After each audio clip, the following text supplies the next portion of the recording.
নমস্কার, আপনারা দেখছেন গ্রাউন্ড জিরো মিডিয়া। দেশের রাজনীতিতে অনেক আন্দোলন এসেছে, অনেক স্লোগান উঠেছে, অনেক দল তৈরি হয়েছে, কিন্তু একটা ব্যঙ্গাত্মক নাম দিয়ে শুরু হওয়া অনলাইন আন্দোলন যে একসময় দেশের সবচেয়ে বড় রাজনৈতিক বিতর্কগুলির একটাই পরিণত হবে, সেটা হয়তো কয়েক মাস আগেও কেউ ভাবেনি। আর আজ সেই ককরোচ জনতা পার্টি বা সিজেপিকে ঘিরেই তৈরি হয়েছে এক বড় বিস্ফোরক পরিস্থিতি। কারণ এখন বিষয়টা আর শুধু একটা সোশ্যাল মিডিয়া পেজ বা অনলাইন ক্যাম্পেইনের মধ্যে সীমাবদ্ধ নেই। এখন প্রশ্ন উঠেছে দেশের যুবকদের ভবিষ্যৎ নিয়ে, প্রশ্ন উঠেছে জবাবদিহি নিয়ে। আজ আমরা আলোচনা করব সেই ঘটনাক্রম নিয়ে যেখানে একদিকে দেশের লাখ লাখ ছাত্রছাত্রীর ক্ষোভ, অন্যদিকে আদালতে কড়া পর্যবেক্ষণ, আর তার মাঝখানে থাকা কেন্দ্র সরকার। বিদেশে বসে এক 32 বছরের ভারতীয় যুবক সোশ্যাল মিডিয়ায় একটা অ্যাকাউন্ট তৈরি করেছিলেন। উদ্দেশ্য ছিল একটাই, দেশের ছাত্রছাত্রীদের ভবিষ্যৎ নিয়ে আওয়াজ তোলা। বিশেষ করে নিট পেপার লিক, বিভিন্ন পরীক্ষা নিয়ে অনিয়ম আর শিক্ষা ব্যবস্থার ভাঙনের বিরুদ্ধে একটা সংগঠিত প্রতিবাদ গড়ে তোলা। দেখতে দেখতে কোটি কোটি মানুষ সেই আন্দোলনের সঙ্গে জুড়ে যায়। ইনস্টাগ্রাম, টুইটার, ইউটিউব সব জায়গাতেই এই আন্দোলন দাবালনের মতো ছড়িয়ে পড়ে। কিন্তু তারপরেই শুরু হয় বিতর্ক, অভিযোগ ওঠে সরকার এই আন্দোলনে সোশ্যাল মিডিয়া অ্যাকাউন্ট বন্ধ করে দেয়। প্রশ্ন ওঠে কেন, কি এমন বলা হচ্ছিল যাতে সরকার এত অস্বস্তিতে পড়ল? দেশের যুবকদের ভবিষ্যৎ নিয়ে প্রশ্ন তোলা কি অপরাধ? বেকারত্ব, পেপার লিক, পরীক্ষার অনিয়ম, এই বিষয়গুলো নিয়ে কি কথা বলায় এখন সরকারের বিরুদ্ধে ষড়যন্ত্র বলে গণ্য হচ্ছে? আর এখানে বিষয়টা পৌঁছে যায় আদালতে। হাইকোর্টে প্রশ্ন ওঠে, অন্য পক্ষের কথা না শুনে কোনো সুনির্দিষ্ট ব্যাখ্যা ছাড়া সরকার কিভাবে একতরফাভাবে একটা অ্যাকাউন্ট বন্ধ করে দিতে পারে? আদালত খুব স্পষ্ট করে জানিয়ে দেয় যে গণতন্ত্রে শুধু সরকারের দৃষ্টিভঙ্গি শেষ কথা হতে পারে না। আদালত বলে, মানুষ যদি শান্তিপূর্ণভাবে নিজেদের বক্তব্য রাখে, তাহলে সেই কণ্ঠস্বরকে বন্ধ করে দেওয়া কোনো সুস্থ গণতান্ত্রিক আচরণ নয়। আর এই পর্যবেক্ষণের পরই কেন্দ্রকে নোটিশ পাঠানো হয়। এখন এখানেই এই ট্রেন্ড আরো গুরুত্বপূর্ণ হয়ে ওঠে, কারণ একই সময়ে দেশের সবচেয়ে বড় শিক্ষা বিতর্ক নিট পেপার লিক নিয়ে একের পর এক মামলা পৌঁছে যায় সুপ্রিম কোর্টে। আর সেখানে যা হয় সেটাকেই অনেকে সরকারের জন্য সবচেয়ে অস্বস্তিকর মুহূর্ত বলছেন। সুপ্রিম কোর্ট সরাসরি প্রশ্ন তোলে, দেশে কি একটা পরীক্ষাও সঠিকভাবে পরিচালনা করা সম্ভব নয়? আদালত উদ্বেগ প্রকাশ করে। শুধু তাই নয়, আদালত এই বিষয়ে প্রশ্ন তোলে যে পরীক্ষার মতো গুরুত্বপূর্ণ বিষয়গুলোর জন্য কি আলাদা স্বশাসিত সংস্থা তৈরি করা উচিত নয়? কারণ বারবার একই ধরনের অভিযোগ উঠেছে, আর তার প্রভাব পড়ছে লাখ লাখ ছাত্রছাত্রীর জীবনে। সরকার তখন কার্যত ব্যাখ্যা দিতে শুরু করে। বলা হয় প্রধানমন্ত্রী নিজে বিষয়টি মনিটর করছেন। কিন্তু প্রশ্ন হলো, যদি পরিস্থিতি এতটাই নিয়ন্ত্রণে থাকে, তাহলে কেন আদালতকে এত কড়া হতে হলো? কেন নোটিশ জারি করতে হলো? কেন বিচারপতিরা উদ্বেগ প্রকাশ করলেন? আর এখানেই আন্দোলনটা শুধুমাত্র সোশ্যাল মিডিয়ার প্রতিবাদ থেকে বেরিয়ে বাস্তব রাজনৈতিক চ্যালেঞ্জে পরিণত হয়। কারণ এই আন্দোলনের ফাউন্ডার সরাসরি ঘোষণা করেন তিনি এবার ভারতে ফিরবেন।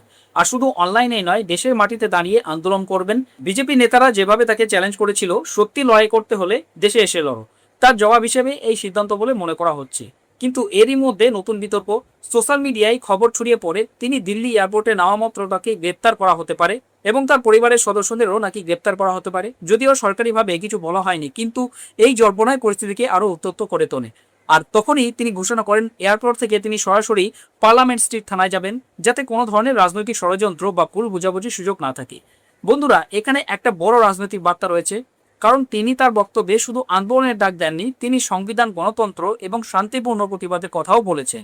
তিনি বলেছেন গান্ধী, আম্বেদকর, ভগৎ সিং এবং নেহরুর আদর্শে বিশ্বাস করেন তিনি। তিনি বলেছেন এই আন্দোলন হবে সম্পূর্ণ সাংবিধানিক পথে। আর এখানেই সরকার সবচেয়ে বড় চ্যালেঞ্জের মুখে পড়েছে। কারণ যদি কোনো আন্দোলন সহিংস না হয়, সেটা যদি ছাত্রছাত্রীদের ভবিষ্যৎ নিয়ে হয়, যদি সেটা শান্তিপূর্ণভাবে হয়, তাহলে সেটাকে কিভাবে দমন করা হবে, সেটাই এখন বড় প্রশ্ন। তিনি আরো বলেছেন 22 লক্ষ নিট পরীক্ষার্থী, 17 লক্ষ সিবিএসই ছাত্রছাত্রী, 16 লক্ষ সিইউইটি পরীক্ষার্থী, 40 লক্ষ এসএসসি জিডি পরীক্ষার্থী, এভাবে 1 কোটিরও বেশি ছাত্রছাত্রীর ভবিষ্যৎ নিয়ে ছেলে খেলা হয়েছে। আর এত বড় ব্যর্থতার পরও যদি কেউ দায় না নেয়, তাহলে দেশের জবাবদিহির কাঠামো নিয়ে প্রশ্ন উঠবে। আর এখানেই আন্দোলনটা আরো রাজনৈতিক হয়ে ওঠে, কারণ বিরোধী দলগুলোর সমর্থনও সামনে আসতে শুরু করে। প্রত্যক্ষ বা পরোক্ষভাবে রাহুল গান্ধী এবং থলাপতির মতো নেতারা বলেন দেশের যুবকদের কণ্ঠস্বর দমন করা যায় না, যুবকরাই দেশের ভবিষ্যৎ। এখন অনেকেই বলছেন এই পরিস্থিতি অনেকটা আন্না হাজারের আন্দোলনের শুরুর সময়কার আবহ তৈরি করেছে, কারণ সেখানেও দুর্নীতি আর জবাবদিহির প্রশ্নে সাধারণ মানুষ রাস্তায় নেমেছিল। আর এখানেও মূল ইস্যু হচ্ছে যুবকদের ভবিষ্যৎ, পরীক্ষার ব্যবস্থা আর সরকারের দায়িত্ব। এর মধ্যে খবর আসছে দেশের বিভিন্ন প্রান্ত থেকে যুবকরা দিল্লি এয়ারপোর্টে পৌঁছতে পারে এই আন্দোলনের ফাউন্ডারকে রিসিভ করতে। লখনৌ, জয়পুর, দিল্লি, মহারাষ্ট্র, হরিয়ানা বিভিন্ন জায়গায় প্রতিবাদ শুরু হয়েছে। বিরোধী ছাত্র সংগঠনগুলোও মাঠে নেমেছে। 45 থেকে 47 ডিগ্রি তাপমাত্রায় পুলিশের লাঠি খেয়েও বহু যুবক রাস্তায় দাঁড়িয়ে বলছে তাদের ভবিষ্যৎ নিয়ে ছেলে খেলা চলবে না। আর এই সময়ে আদালতের পর্যবেক্ষণ আন্দোলনকারীদের কাছে একটা বড় নৈতিক শক্তি হয়ে দাঁড়িয়েছে।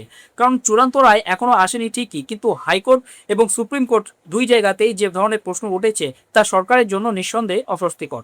সবচেয়ে বড় কথা, এখন আন্দোলনের কেন্দ্রে কোনো নির্দিষ্ট রাজনৈতিক দল নেই। এখানে একদিকে ছাত্রছাত্রীদের ক্ষোভ, অন্যদিকে বিরোধীদের সমর্থন, আর তার সঙ্গে যুক্ত হয়েছে আদালতের পর্যবেক্ষণ। অর্থাৎ একাধিক আলাদা ইস্যু একটা বড় জনমত তৈরি করছে। আর এই কারণে এখন দিল্লির উপর চাপ বাড়ছে, কারণ যদি আন্দোলন আরো বড় হয়, যদি দেশের যুবকরা এটাকে নিজেদের লড়াই হিসেবে দেখতে শুরু করে, তাহলে সেটা শুধু একটা সোশ্যাল মিডিয়া ক্যাম্পেইন থাকবে না, সেটা সরাসরি রাজনৈতিক ইস্যু হয়ে উঠবে। এখন দেখার বিষয় একটাই, পরিস্থিতি কি আরো উত্তপ্ত হয়ে উঠবে? কারণ আজকের ভারতের রাজনীতিতে সবচেয়ে শক্তিশালী ফ্যাক্টর হলো যুব সমাজ। আর যখন সেই যুব সমাজ মনে করতে শুরু করে যে তাদের ভবিষ্যৎ নিরাপদ নয়, তখন যে কোনো আন্দোলন দ্রুত বিস্ফোরক আকার নিতে পারে। এই পুরো বিষয় নিয়ে আপনার মতামত কি? কমেন্ট বক্সে অবশ্যই জানান।